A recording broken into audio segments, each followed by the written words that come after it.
चलो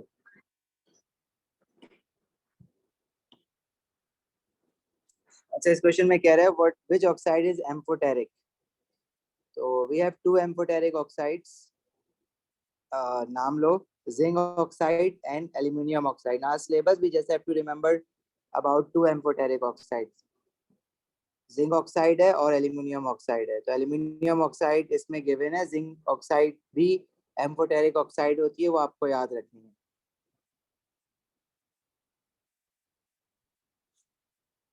तो amphoteric oxide में हमारे पास वी हैव एल्यूमिनियम ऑक्साइड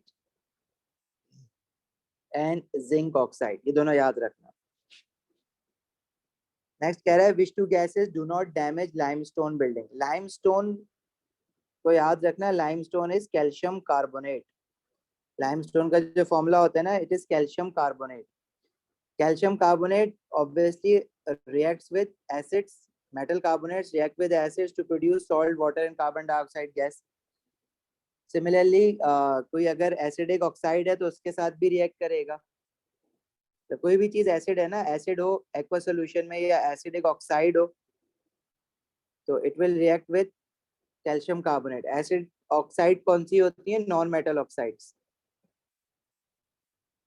ठीक है, लेकिन दो नॉन मेटल ऑक्साइड्स हमारे पास ऐसी हैं जो कि न्यूट्रल होती हैं और उनको हम न्यूट्रल ऑक्साइड्स कहते हैं। नाम बता सकते हो कौन सी दो ऑक्साइड्स हैं जो न्यूट्रल ऑक्साइड्स होती हैं? They are also non metal oxides but they are two non metal oxide which are neutral oxides, जो ना तो एसिड होती है ना बेस होती है। एक तो कार्बन मोनोऑक्साइड, उसका फॉर्मूला होता है CO, और दूसरा होता है water. Water is also an oxide ना, oxide of hydrogen. These are neutral oxides. Rest of the other non-metal oxides are acidic oxides. So वो कह रहा है कि which two gases do not damage limestone building। तो वो gases जो कि लाइमस्टोन के साथ या कैल्शियम कार्बोनेट के साथ रिएक्ट नहीं करेंगी, वो उसको डैमेज भी नहीं करेंगी। अब जैसे नाइट्रोजन है, अब nitrogen is a gas N2 and अब N2 जो है ना तो वो एसिडिक ऑक्साइड है, ना बेसिक है, ना एम्फोटेरिक है, ना न्यूट्रल है, वो ऑक्साइड ही नहीं है इनफैक्ट। ठीक है, carbon monoxide is a neutral oxide. Neutral oxide does not react with metal carbonates. Only acidic oxides react with metal carbonates. तो ये दोनों जो gases हैं, they won't react with calcium carbonate, hence they won't damage limestone buildings.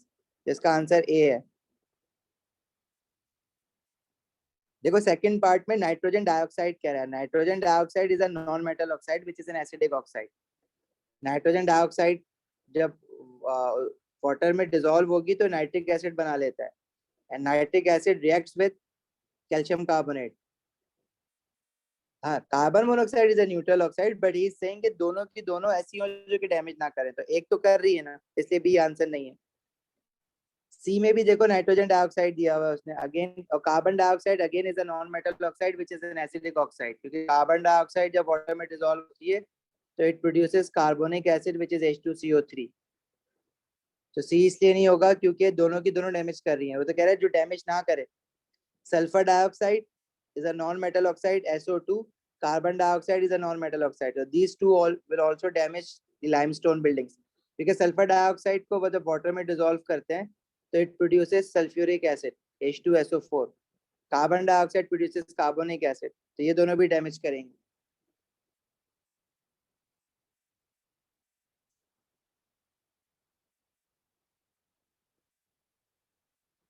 अच्छा, question 41 का answer बताओ।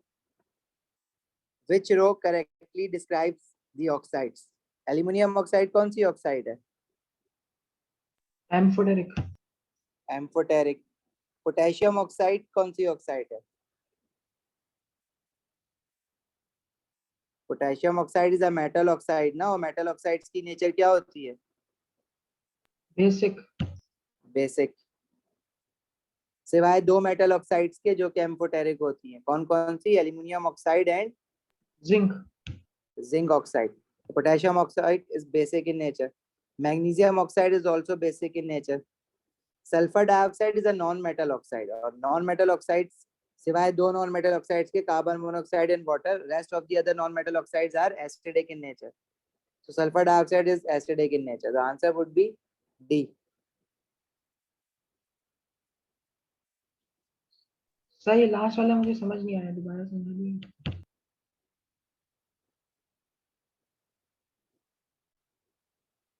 देखो sulphur dioxide जो है ना वो नॉन मेटल ऑक्साइड है ना, अभी ऊपर देखा ना ये सल्फर डाइऑक्साइड, तो नॉन मेटल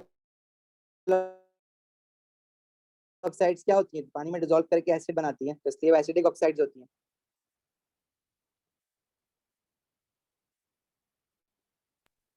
अच्छा, ओके। चलो 42,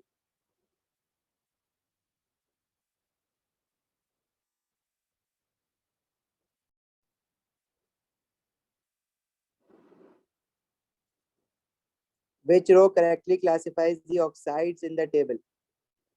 sir B. Carbon dioxide is a non-metal oxide which is acidic.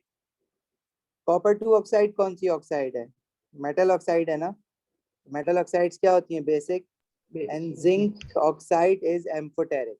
दो ही तो एम्फोटेरिक ऑक्साइड याद रखनी है, aluminium oxide and zinc oxide. 43, which statement about amphoteric oxide is not correct?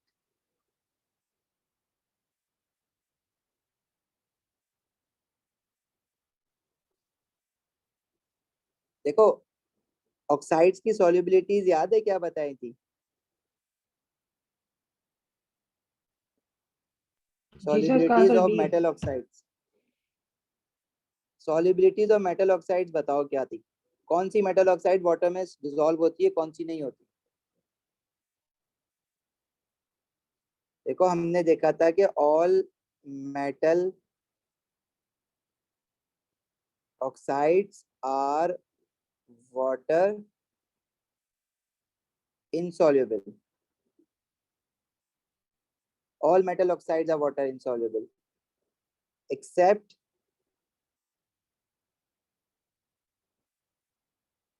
group 1 metal oxides.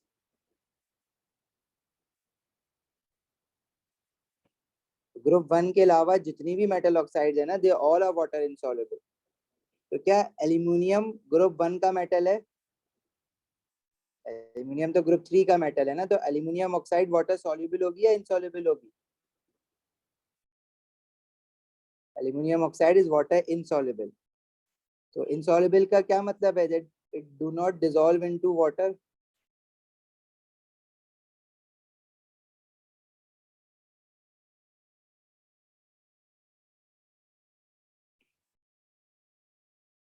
तो वो कह रहा है which statement about amphoteric oxide is not correct, not correct, जो गलत है वो बतानी है। तो they dissolve in water, this is not correct. Aluminium amphoteric oxide दो तरह की तो पढ़ी है हमने, zinc oxide and aluminium oxide. ना तो जिंक ऑक्साइड, ना तो जिंक जो है वो ग्रुप 1 का मेटल है, ना एल्यूमिनियम ग्रुप 1 का मेटल है। समझ आई बात, तो दोनों की दोनों वाटर में डिसॉल्व नहीं होंगी, तो दो ही एम्फोटेरिक ऑक्साइड्स हैं और वो दोनों वाटर में डिसॉल्व नहीं होती हैं। उसने लिखा हुआ है दे डिसॉल्व इन वाटर, मतलब ये स्टेटमेंट गलत लिखी हुई है ना, तो दिस इज नॉट करेक्ट, और नॉट करेक्ट नहीं है, तो नॉट करेक्ट ही हमारा है, यानी ए ही हमारा आंसर है इसमें। समझ आई बात है नहीं? जी सर, समझ रहा हूँ।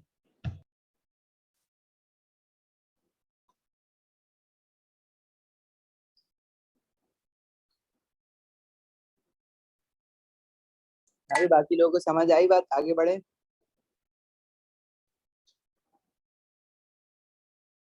अच्छा ऑप्शन बी में कह रहे हैं they are formed only by metals.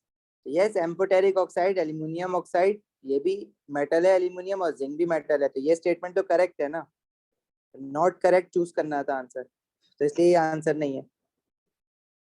सी में कह रहे हैं they react with aqueous sodium hydroxide to give salts.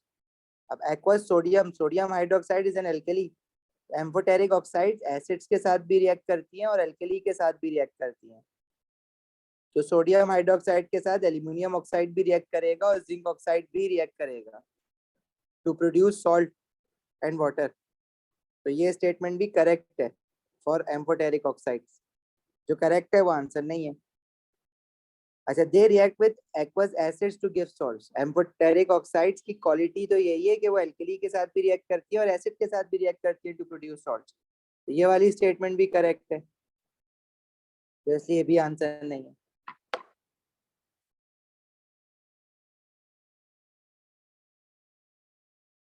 Clear है बात? चलें आगे।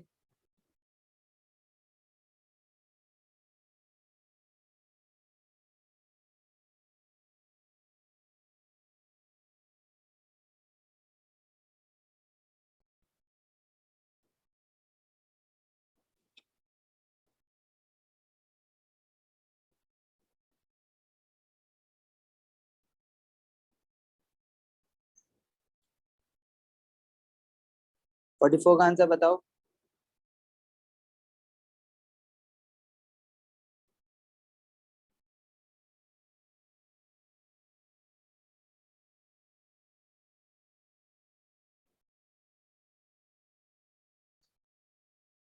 C, I think.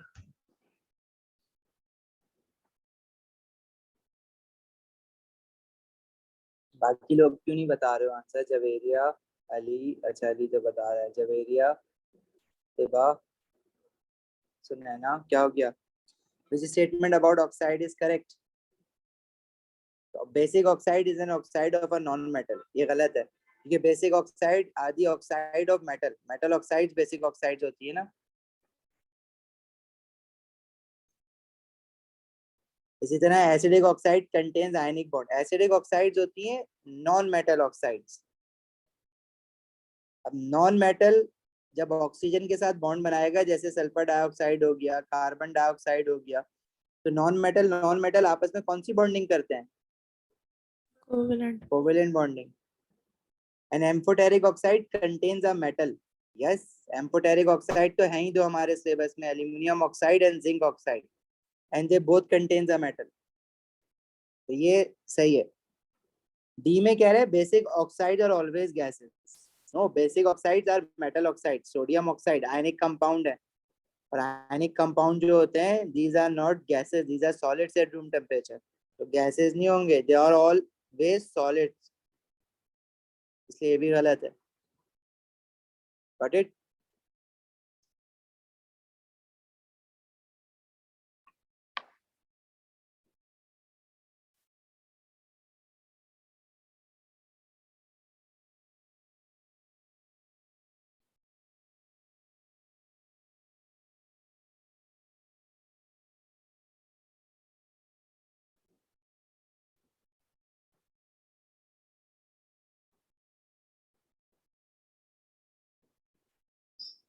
चलें आगे। Next question is, four oxides are added separately to aqueous sodium hydroxide. Which oxide react with aqueous sodium hydroxide? Sodium hydroxide is an alkali, right? तो alkali के साथ कौन सी ऑक्साइड रिएक्ट करती हैं? Basic oxides and amphoteric oxides.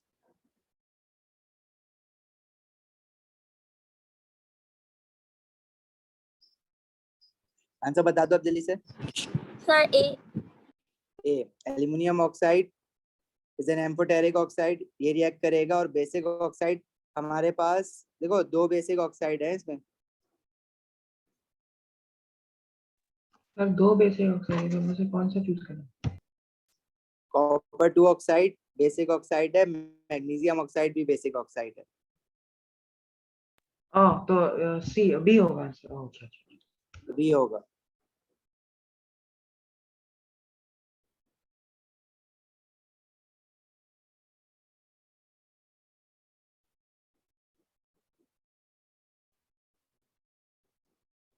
चलें आगे। जी जी सही है सर। ओके।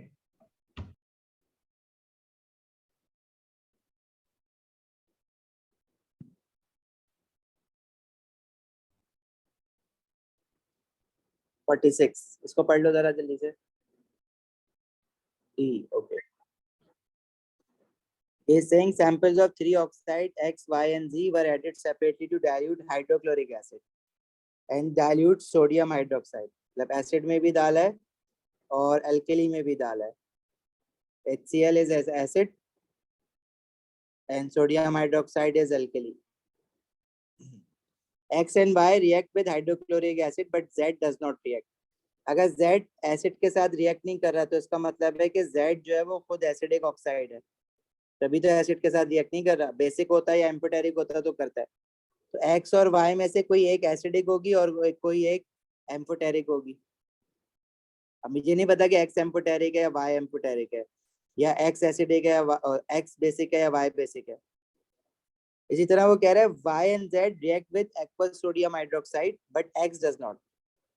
तो सोडियम हाइड्रोक्साइड एल्कली है और एल्कली के साथ एसिडिक ऑक्साइड रिएक्ट करेगी और एम्फोटेरिक करेगी. X नहीं कर रही इसके साथ, मतलब X जो है वो खुद बेसिक ऑक्साइड होगी, तभी तो एल्कली के साथ रिएक्ट नहीं कर रही है. तो यहाँ से कंफर्म हो गया कि X जो है वो बेसिक ऑक्साइड है और फिर Y दोनों से रिएक्ट कर रहा है ना, इसका मतलब एसिड के साथ भी रिएक्ट कर रहा है एल्कली के साथ भी, तो Y क्या होगा? Amphoteric oxide. Y is amphoteric oxide, X is basic oxide. ठीक है, और फिर Z जो बचा वो एसिडिक ऑक्साइड है क्योंकि वो तुमने पहले डिटरमाइन कर लिया. तो answer is D.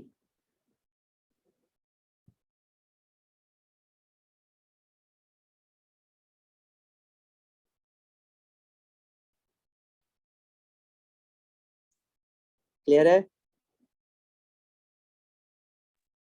Ji sir. अच्छा ये एसिड, अच्छा ऊपर वाले क्वेश्चन में भी तो सोडियम हाइड्रोक्साइड था ना.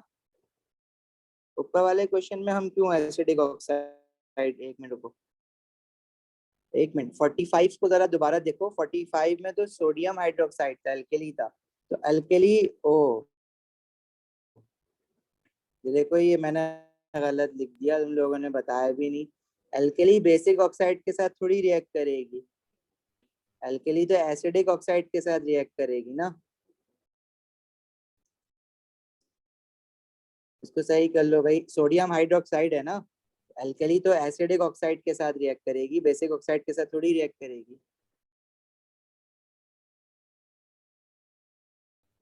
तो इसमें हमने एम्फोटेरिक ऑक्साइड ढूंढनी थी और एसिडिक ऑक्साइड ढूंढनी थी. हमने बेसिक देख ली. कॉपर 2 ऑक्साइड मेटल ऑक्साइड है, वो बेसिक है.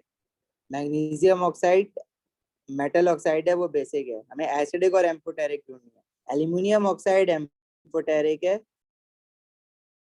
और acidic. Carbon dioxide non metal oxide है तो वो एसिडिक है.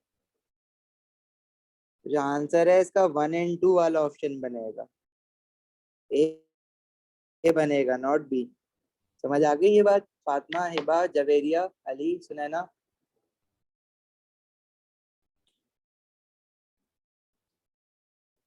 ओके. जी सर.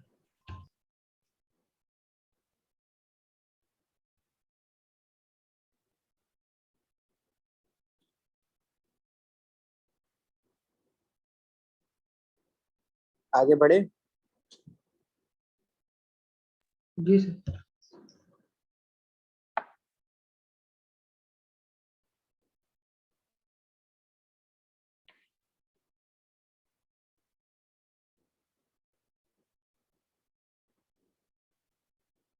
क्वेश्चन 47 में कह रहा है which gas is most likely to react with limestone. तो लाइमस्टोन इज कैल्शियम कार्बोनेट, ये बात आपको याद रखनी है. और मेटल कार्बोनेट के साथ कौन रिएक्ट करता है? एसिड रिएक्ट करते हैं. और अगर गैस सर की बी. बात कर रहे हैं तो should be acidic oxide. Acidic oxide कौन सी ऑक्साइड्स होती हैं? Non metal oxides. Non metal oxide इसमें कार्बन मोनोऑक्साइड है और सल्फर डाइऑक्साइड है, लेकिन कार्बन मोनोऑक्साइड को हमने याद किया हुआ है this is a neutral oxide. तो सल्फर डाइऑक्साइड जो है वो नॉन मेटल ऑक्साइड है, वो एसिडिक ऑक्साइड है. तो इसका आंसर डी है. ठीक है. 48 बताओ.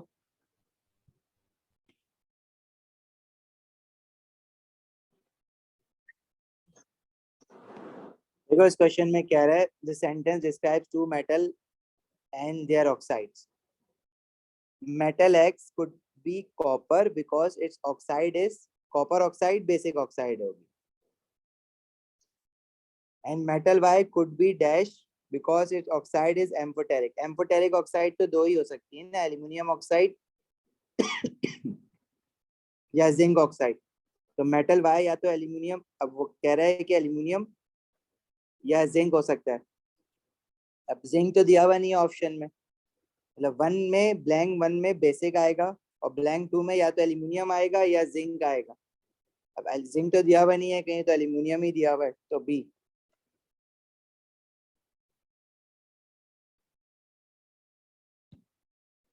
आगे बढ़े.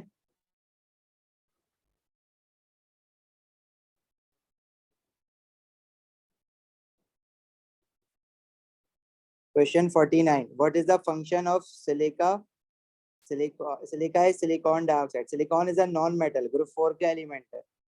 ये नॉन मेटल ऑक्साइड है. सर सी.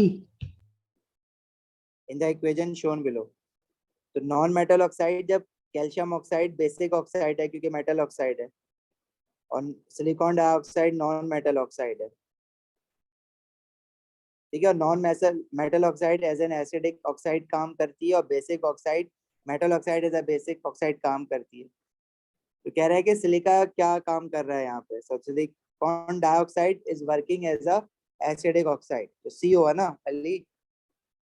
जी सर सी बोला था मैंने. सी बोला था. Okay okay.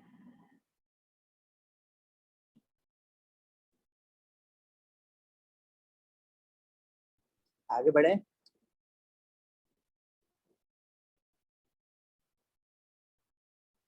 देखो क्वेश्चन 50 में कह रहा है which substance in the table could be an amphoteric oxide. Amphoteric oxide और aluminium oxide and zinc oxide, यही दो होती है एम्फोटेरिक ऑक्साइड. और ये दोनों एसिड के साथ भी रिएक्ट करती हैं और एल्कली के साथ भी रिएक्ट करती हैं. मतलब एल्कली में भी डिसॉल्व हो जाएंगी और एसिड में भी डिसॉल्व हो जाएंगी. रिएक्शन का मतलब भी गायब हो जाएगी ना जब एसिड में डालोगे उसको, तो उसको कह रहे हैं डिसॉल्व होना. तो रिएक्शन विद हाइड्रोक्लोरिक एसिड, तो एम्फोटेरिक ऑक्साइड हाइड्रोक्लोरिक एसिड में डिसॉल्व हो जाएगी. Reaction with water. अब देखो वाटर के अंदर कौन सी ऑक्साइड वाटर सॉल्युबल होती है, सिर्फ group 1 metal oxides. Aluminium oxide and zinc oxide ये दोनों ग्रुप 1 की नहीं है ना. एल्यूमिनियम ग्रुप 1 का मेटल है ना जिंक, तो ये वाटर इनसॉल्युबल रहेंगे हमेशा. तो वाटर में वो और दो both amphoteric oxide stays insoluble. तो insoluble insoluble. Reaction with sodium hydroxide. अब एम्फोटेरिक ऑक्साइड की खास बात क्या होती है कि वो एसिड के साथ भी रिएक्ट कर रही है और एल्कली के साथ भी रिएक्ट करती है. Sodium hydroxide is an alkali, तो एल्कली के साथ भी रिएक्ट करेगी, तो हम कहेंगे कि एल्कली में भी ये डिसॉल्व हो रही है. तो 50 का आंसर क्या हो जाएगा, ए.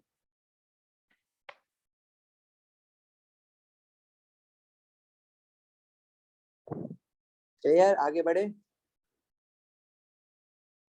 जी जी सर.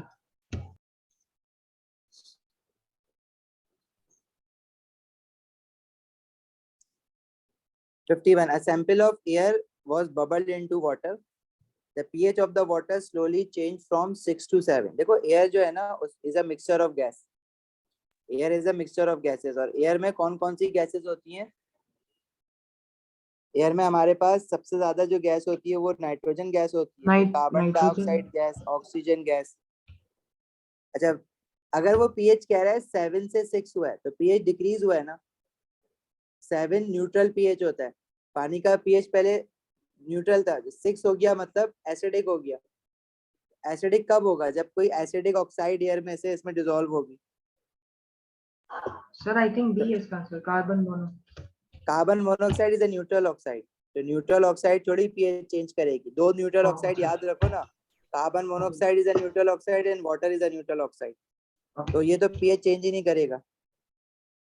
और ऑक्साइड कौन सी दी हुई है, carbon dioxide. Carbon dioxide is a non metal oxide. Non metal oxides are acidic oxides.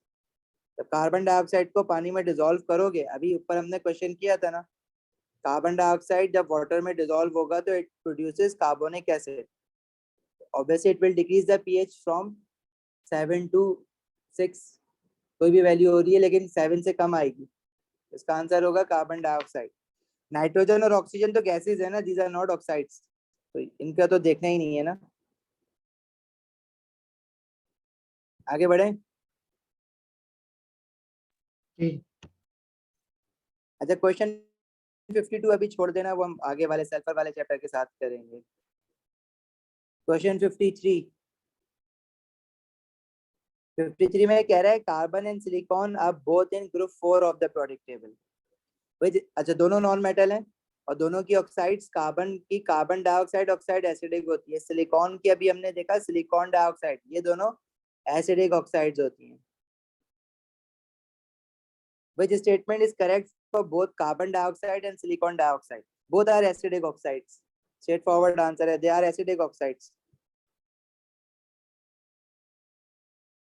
अच्छा जो सिलिकॉन डाइऑक्साइड होती है ना, दिस इज सैंड, मिट्टी जो होती है, सिलिका जिसको हम कहते हैं, और silica is insoluble in water, मिट्टी पानी में डिसॉल्व नहीं होती है ना, इनसॉल्युबल होती है। तो ऑप्शन बी में उसने बोला हुआ है they are readily soluble in water. Carbon dioxide is soluble, but you have to remember for silica this is insoluble in water. Sand पानी में डिसॉल्व नहीं होता है। They contain ionic bonds, carbon dioxide में कार्बन और oxygen non metal है, silicon dioxide में silicon और ऑक्सीजन नॉन मेटल है, और नॉन मेटल आपस में बॉन्डिंग कौन सी करते हैं, कोवेलेंट, आयनिक तो नहीं करते, इसलिए सी भी गलत है। They have giant molecular structures, carbon dioxide is a simple molecular structure, giant molecular structure तो हमने 3 पढ़े हैं ना, diamond, graphite and silica. Yes silica is a giant molecular structure, लेकिन कार्बन डाइऑक्साइड तो सिंपल मॉलिक्यूलर स्ट्रक्चर है ना, तो दोनों तो जाइंट मॉलिक्यूलर नहीं है। Carbon dioxide is not a giant molecular structure, इसलिए ऑप्शन डी भी गलत हो जाएगा। सही है, आगे बढ़ूं, कोई प्रॉब्लम है तो पूछो। नहीं सर सही है।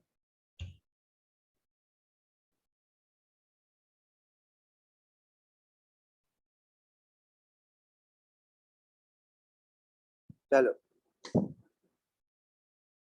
54 which element will burn in oxygen to form an acidic oxide? Acidic oxide non metal oxides होती हैं, तो एक ही नॉन मेटल है कार्बन चारों ऑप्शन में। Calcium metal, iron metal, magnesium metal. आसान सा था क्वेश्चन।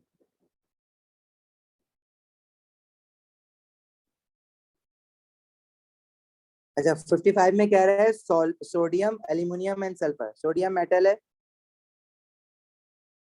और ये जो ऑक्साइड बनाएगा वो बेसिक ऑक्साइड बनाएगा, क्योंकि मेटल ऑक्साइड है बेसिक। एल्यूमिनियम मेटल है, लेकिन एल्यूमिनियम जो ऑक्साइड बनाता है वो एम्फोटेरिक बनाता है। सल्फर नॉन मेटल है, और सल्फर जो ऑक्साइड बनाएगा सल्फर डाइऑक्साइड, वो एसिडिक ऑक्साइड होगी, because non metal oxide are acidic oxides. यार which 10 in types of oxides occur across this period? मतलब सेम पीरियड में ना, पीरियड मतलब एक ही रो में प्रोडक्ट टेबल में, सोडियम, मैग्नीशियम, एल्यूमिनियम आता है, फिर सिलिकॉन, फिर फास्फोरस, फिर सल्फर, फिर क्लोरीन। तो वो अभी बात कर रहा है सोडियम की, मैग्नीशियम की और सल्फर की। तो लेफ्ट हैंड साइड पे सोडियम है जो कि बेसिक ऑक्साइड बना रहा है, राइट हैंड साइड पे मैग्नीशियम। मैग्नीशियम तो खैर उसने पूछा नहीं, उसने एल्यूमिनियम का पूछा हुआ है। एल्यूमिनियम एम्फोटेरिक ऑक्साइड बना रहा है, और फिर सल्फर जो है वो non metal oxide acidic oxide बना रहा है। तो उसका आंसर क्या हो जाएगा? डी।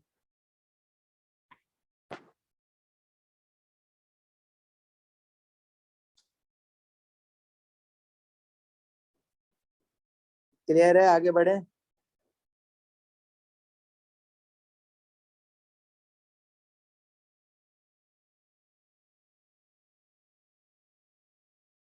चलो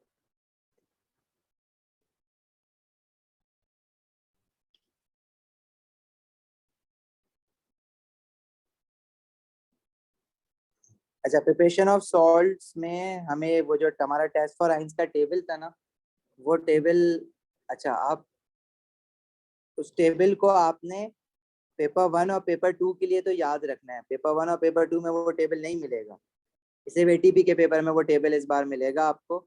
तो पेपर 1 और पेपर 2 के लिए आपने याद रखना है। अभी अगर याद नहीं है तो टेबल अपने सामने खोल लो, आई थिंक लास्ट हमने भेजा था, ग्रुप पे भी पड़ा हुआ है, निकाल लो जरा उसको।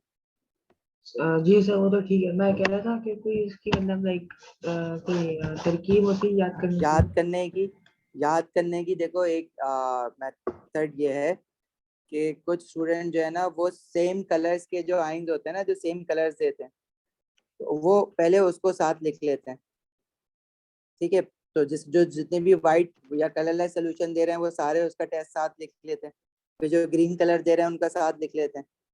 तो एक ट्रिक जो है ना याद करने की, इजीली याद हो जाए, तो ये है, क्योंकि वो इतना ज्यादा और इतना कॉम्प्लिकेटेड है कि हम उसका कोई निमोनिक बना नहीं सकते। लेकिन जो उसका मेजॉरिटी पोर्शन आता है हमेशा से वो एटीपी में आता है। और एटीपी जो है उसमें उसने कह दिया है कि मैं टेबल आपको दे दूंगा वाला। तो अब इतना तो मुश्किल नहीं होगा, लेकिन फिर भी पेपर 1 और पेपर 2 के मार्क्स भी ज़्यादा, पेपर 2 के मार्क्स तो बहुत इंपॉर्टेंट होते हैं। तो याद तो हो जाएगा। आप देख, सबसे बेटर ट्रिक ये है कि आप उसको देख देख के क्वेश्चंस करो, आपको याद हो जाएगा। अभी देखो इस क्वेश्चन में जैसे बोला हुआ है, the table shows the observation made when an aqueous solution of salt Z has different regions added to it। अब कोई सॉल्ट है, उसमें पहले उसने सोडियम हाइड्रोक्साइड डाला, तो सोडियम हाइड्रोक्साइड डालने पे ग्रीन प्रेसिपिटेट आ रहा है। तो अब आपको टेबल रिकॉल करना पड़ेगा कि सोडियम हाइड्रोक्साइड डालने पे ग्रीन प्रेसिपिटेट कौन देता है। तो सोडियम हाइड्रोक्साइड आपने डाला है टेस्ट फॉर कैटाइंस में, और सोडियम हाइड्रोक्साइड डालने पे ग्रीन प्रेसिपिटेट कौन देता है। देखो, आप देखो, ग्रीन प्रेसिपिटेट क्रोमियम आइन दे रहा है और green precipitate Fe2 positive ion दे रहा है। सही है, सोडियम हाइड्रोक्साइड डालने पे। तो ये आपको रिकॉल करनी है मेमोरी अपनी। फिलहाल टेबल देख देख के यूज करो, आपको खुद ही याद हो जाएगा। दो ही आइंस ऐसे हैं जो कि ग्रीन प्रेसिपिटेट देते हैं, एक क्रोमियम कैटाइन और एक आयरन 2 पॉजिटिव आइन। मतलब ये या तो क्रोमियम आइन होगा या तो आयरन होगा। अब क्रोमियम तो ऑप्शन में ही नहीं है ना। अगर आप ऑप्शन देखो तो जेड में कॉपर दिया हुआ है, कॉपर ब्लू बनाता है, आयरन दिया हुआ है और आयरन 2 दिया हुआ है, तो सी और डी में आयरन दिया हुआ है, तो ए और बी तो आंसर हो ही नहीं सकता। तो कैटाइन तो मुझे कंफर्म हो गया ना कि Fe2 पॉजिटिव आयन है। अब क्रोमियम भी हो सकता है, लेकिन क्रोमियम किसी ऑप्शन में है ही नहीं, मतलब आयरन ही है फिर। तो सी और डी में से कोई आंसर हो सकता है। लेकिन एनाइन अभी आपको डिसाइड करना है कि क्लोराइड है या सल्फेट है। यहाँ तक बात समझ आई है? आगे बढ़ूं? जी जी सर। एनाइन के लिए देखो, इसने ना एक टेस्ट दिया हुआ है, dilute nitric acid and then add aqueous barium nitrate. तो सोडियम हाइड्रोक्साइड और एक्वस अमोनिया आपको पता है कि कैटाइन के टेस्ट के लिए यूज करते हैं, और नाइट्रिक एसिड और बेरियम नाइट्रेट एनाइन के टेस्ट के लिए यूज करते हैं। अब बेरियम नाइट्रेट डालने पे व्हाइट प्रेसिपिटेट कौन देता है, ये आपको टेस्ट चेक करना पड़ेगा। देखो, अब दो ही तो सी और डी में हमारे पास कंफ्यूजन है ना, क्लोराइड और सल्फेट। तो क्लोराइड और सल्फेट का टेस्ट याद रखना है, टेस्ट फॉर आइंस आपको। अब यहाँ पे देखो, क्लोराइड आइन ये रहा और सल्फेट आइन ये रहा। तो नाइट्रिक एसिड और, अच्छा, क्लोराइड आइन का टेस्ट करने के लिए हम बेरियम नाइट्रेट डालते नहीं है, हम तो सिल्वर नाइट्रेट डालते हैं और कलर आता है व्हाइट प्रेसिपिटेट। लेकिन उसके लिए हम सिल्वर नाइट्रेट डाल रहे होते हैं। लेकिन उसने अभी क्या डाला है, बेरियम नाइट्रेट। बेरियम नाइट्रेट देखो कब डालते हैं, जब सल्फेट आयन को टेस्ट कर रहे होते हैं। लिखा हुआ है ना, नाइट्रिक एसिड के बाद बेरियम नाइट्रेट और व्हाइट पीपीटी आता है। तो मतलब वो कौन से आयन को कंफर्म कर रहा है, सल्फेट आयन को, सल्फेट। क्योंकि उसने बेरियम नाइट्रेट डाला है, सिल्वर नाइट्रेट थोड़ी ना डाला है।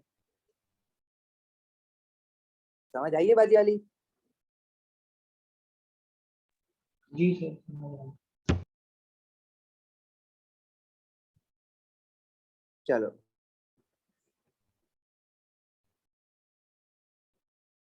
तो it mean this is sulphate ion.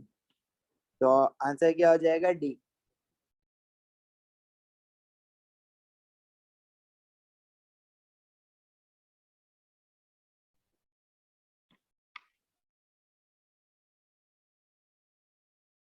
आगे बढ़े। जी सर। अच्छा, क्वेश्चन 57 अभी छोड़ देना, ये हम नाइट्रोजन एंड सल्फर वाले चैप्टर में पढ़ेंगे, अभी इसकी पूरी नॉलेज नहीं है। 58 इज योर होमवर्क। ठीक है, ऐसे बहुत सारे क्वेश्चंस कर लिए, कुछ होमवर्क में भी करो। 59, which process is used in the preparation of soluble salt। soluble salt prepare करने के लिए हमने दो मेथड लिए थे। इवेपोरेशन करते हैं पहले वाटर की, और फिर उसके बाद क्या करते हैं, क्रिस्टलाइजेशन।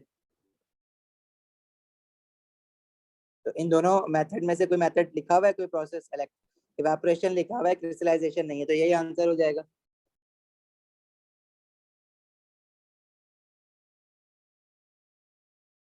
सही है, आगे बढ़े। जी जी। क्वेश्चन 60 अच्छा क्वेश्चन है। You are supplied with dilute hydrochloric acid together with copper solid, magnesium solid, aqueous lead 2 nitrate and aqueous silver nitrate. How many different insoluble chlorides could you make?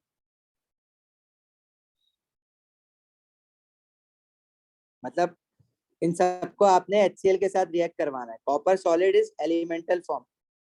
क्या copper dilute acid के साथ react होता है? हमने metals में थोड़ा सा reactivity order series देखा था,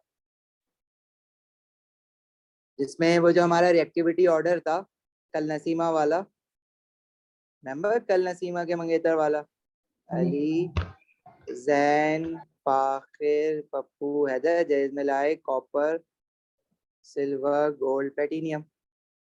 तो इसमें हाइड्रोक्लोरिक एसिड जो है वो कॉपर, सिल्वर, गोल्ड, प्लेटिनियम के साथ तो HCl रिएक्ट ही नहीं होता।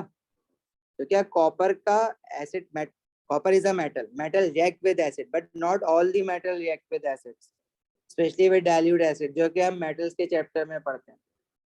तो copper does not react with acid, तो कॉपर एसिड के साथ रिएक्ट नहीं करता, तो कॉपर क्लोराइड नहीं बनाएगा। हाँ, कॉपर ऑक्साइड होता है या कॉपर कार्बोनेट होता तो वो रिएक्ट करता है। Copper metal itself does not react with acid. ये आपको मेटल्स में याद रखनी है, ठीक है? ये हम दोबारा से पढ़ेंगे ना मेटल्स, अभी तो पढ़े देखेंगे उसको दोबारा।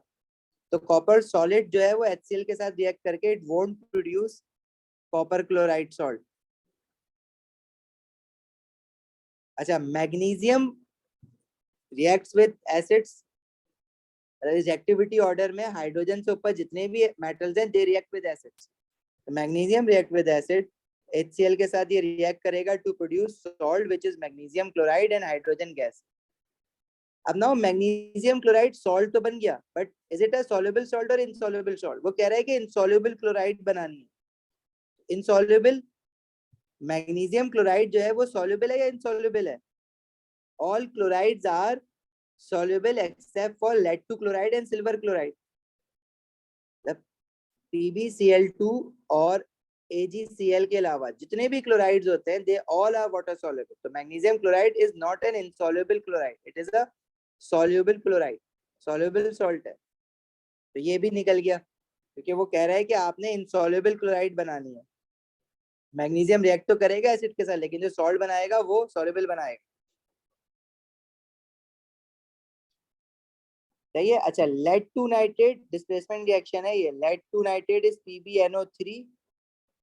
yes, it will react with acid to produce lead 2 chloride salt। जब प्रिपरेशन ऑफ सॉल्ट में हम पढ़ रहे थे ना डिस्प्लेसमेंट रिएक्शन कि more reactive metal displaces the less reactive metal, तो lead is above in the reactivity series then hydrogen, lead displaces hydrogen, lead 2 chloride salt, lead 2 chloride is an insoluble chloride. तो yes, ये बनाएगा।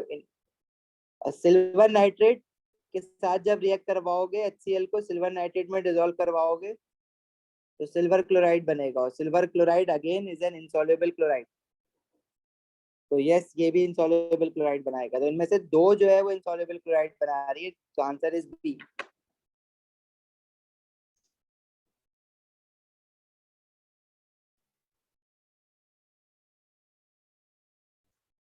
अबे फातिमा, हिबा, जवेरिया और कौन है, सुनैना, अली और ये फोन। तो जी सर, क्वेश्चन मुझे समझ आया? दोबारा सुनना। जी समझ आ गया, लेकिन मैं एक और चीज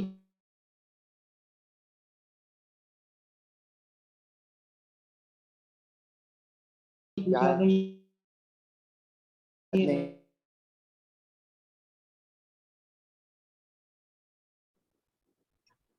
आवाज आवाज कट गई अली, दोबारा पूछो। जी, मैं पूछ रहा था कि सॉल्युबिलिटी रूल्स जो है उनको याद करने की कोई तरकीब है? नहीं, याद देखो थोड़े से ही तो है। क्लोराइड्स का है, सल्फेट का है, नाइट्रेट का है, और देखो एक टेबल बना लो ताकि तुम्हें इजीली याद हो जाए, जैसे हैंडआउट में बना हुआ है ना कि कौन सॉल्युबल है और कौन सा इनसॉल्युबल है, जी सर वो नोटबुक में बनी हुई। बना हुआ है ना। तो बस देखो ये क्वेश्चन करोगे ना, देख देख के क्वेश्चन करो कौन सा सॉल्युबल है कौन सा इनसॉल्युबल है, तो ये याद हो जाएंगे। तो टेस्ट फॉर आयंस का टेबल भी ऐसे ही याद होगा, जितने क्वेश्चंस करोगे देख देख के वो खुद ही आपके माइंड में याद हो जाएगा आप। ठीक है। जी सर।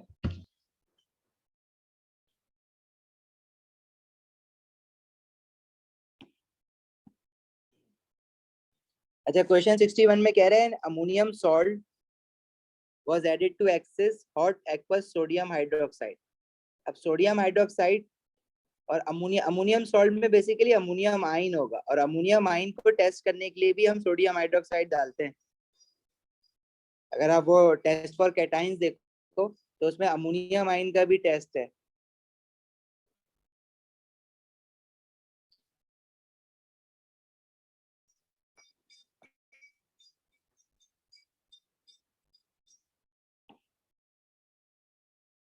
देखो ये टेस्ट फॉर कैटाइन अमोनियम का टेस्ट, जब आप एक्वस सोडियम हाइड्रोक्साइड डालते हो तो अमोनियम आइन, तो अमोनिया इज प्रोड्यूस्ड।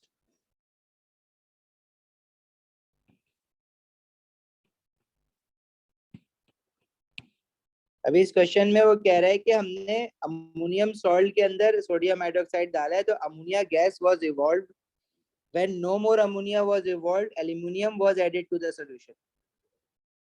अच्छा एल्यूमिनियम भी हम कौन सा टेस्ट, किस आयन का टेस्ट करने के लिए एल्यूमिनियम मेटल डालते हैं? एल्यूमिनियम फॉइल के नाम से हमने पढ़ा है ये। नाइट्रेट आयन का अगर मुझे टेस्ट करना होता है ना तो मैं एल्यूमिनियम फॉइल डालता हूँ, और एल्यूमिनियम फॉइल डालने के बाद उस सोल्यूशन को हीट करते हैं तो अगेन अमोनिया गैस निकलती है। कह रहा है and more ammonia gas was given of, तो ये नाइट्रेट आयन होता है। अमोनियम आयन तो है ऑफ कोर्स, सब में ही अमोनियम आयन, लेकिन ये जो एल्यूमिनियम डाल के एल्यूमिनियम मेटल डालते हैं ना तो नाइट्रेट आयन के टेस्ट के लिए डालते हैं। अब ये याद रखना पड़ेगा।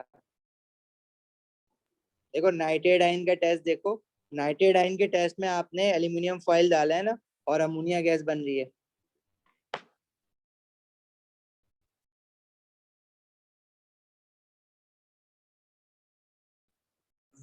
सही है, आगे बढ़े।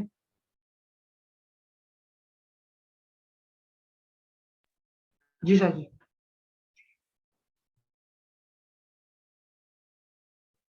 अच्छा बाकी होमवर्क में करो, बहुत सारे करा दिए हैं। कुछ थोड़े से और ऑक्साइड्स के क्वेश्चन रहेंगे, ये सारे क्वेश्चन ना ऑलमोस्ट खत्म हो गए ना, हमने सारे तकरीबन क्लास में कर लिए हैं। बाकी एज अ होमवर्क करो, और फिर जो क्वेरीज होंगी वो डिस्कस करेंगे नेक्स्ट क्लास में, और फिर इसके ना एटीपी स्टार्ट करेंगे। इसमें इस चैप्टर का एटीपी आधे से ज्यादा एटीपी इसी चैप्टर से आता है, एसिड बेसिस एंड सॉल्ट से। जी सर एटीपी तो बहुत आसान होते हैं खास तौर से इससे। तो करने तो है ना, लेकिन जी जी जी। सही है। टेस्ट फॉर आयंस का टेबल, ये क्वेश्चन जब करोगे ना, ये जो टेस्ट फॉर आयंस के क्वेश्चन स्टार्ट हुए हैं यहाँ से, अपना क्वेश्चन 56 से, तो 56 से जितने भी एमसीक्यूज है, ये अगर टेबल देख देख के आप याद भी करोगे ना, मतलब टेबल देख देख के क्वेश्चंस भी करोगे, तो आपको आधे से ज्यादा टेबल ऐसे ही याद हो जाएगा। सही है, चलो। अच्छा आप लोग जो है ना सर वो वाली क्लास भी लो। अब कुछ पूछ रहा है कोई?